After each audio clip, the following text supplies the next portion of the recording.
Toute première fois que j'ai rempli des bulletins scolaires, j'avais des CP. Toute contente de moi, ça faisait 5 heures que je bossais dessus. J'appelle ma sœur qui était prof depuis bien plus longtemps que moi et je lui lis les appréciations. Et là, elle me dit « J'espère que tu as tout écrit au crayon à papier parce que tu vas tout effacer et tu recommences. » En effet, tout ce que j'avais écrit était ponctué de petites phrases que j'avais probablement moi-même entendues durant ma scolarité. Peut mieux faire, manque de concentration, des difficultés en maths. Je savais pas, on m'avait pas appris. Ma sœur me dit « Ce que t'écris là, les parents vont le lire, ça va suivre cet enfant durant toute sa vie, pas seulement sa scolarité. Dévaloriser un élève par écrit, ça peut détruire un ego, ça peut enrager des parents, démoraliser les meilleures volontés, décourager les plus faibles. » Elle me dit « Tu reprends à zéro et tu recommences à chaque fois par quelque chose de positif. Même pour ceux qui sont nuls partout, surtout pour ceux qui sont nuls partout. Les notes parlent d'elles-mêmes, ça sert à rien de rajouter un commentaire humiliant. Tu commences par quelque chose de positif et ensuite, éventuellement, tu soulignes la matière à renforcer. Ça va être dur. » Ouais, c'est dur.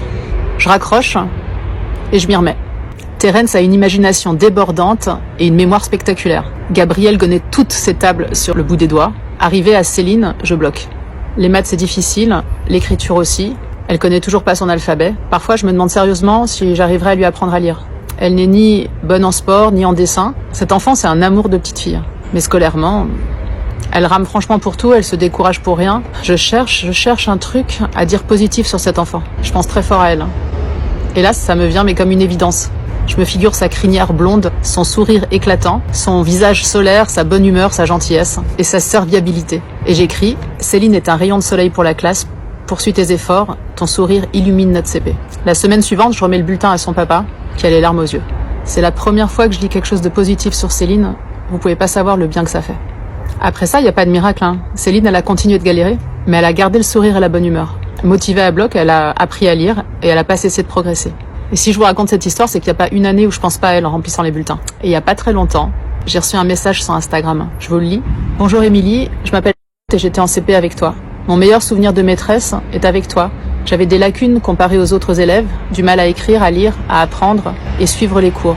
Mais tu avais écrit dans mon bulletin et le rayon soleil de la classe. Cette phrase m'a permis de toujours garder confiance en moi et merci pour ça. Je suis hyper heureuse d'apprendre que tu continues à partager ta manière d'apprendre sur les réseaux. Merci beaucoup. Vous pouvez pas savoir le bien que ça m'a fait de lire ce message. Je m'étais sentie assez incompétente cette année-là, toute jeune prof, à me dire que je l'avais peut-être pas assez aidée. Au fond de moi, j'avais une certitude par rapport à cet enfant, c'est que quoi qu'elle fasse dans la vie, j'étais certaine qu'elle rendrait des gens heureux. Un de mes amis un jour m'a dit que sur son bulletin, son prof de philo avait écrit « Élève inintéressé et inintéressant ». Je crois que ça lui provoque encore des émotions d'y penser. Le poids des mots est énorme et nos notes en classe ne reflètent aucunement notre valeur en tant que personne.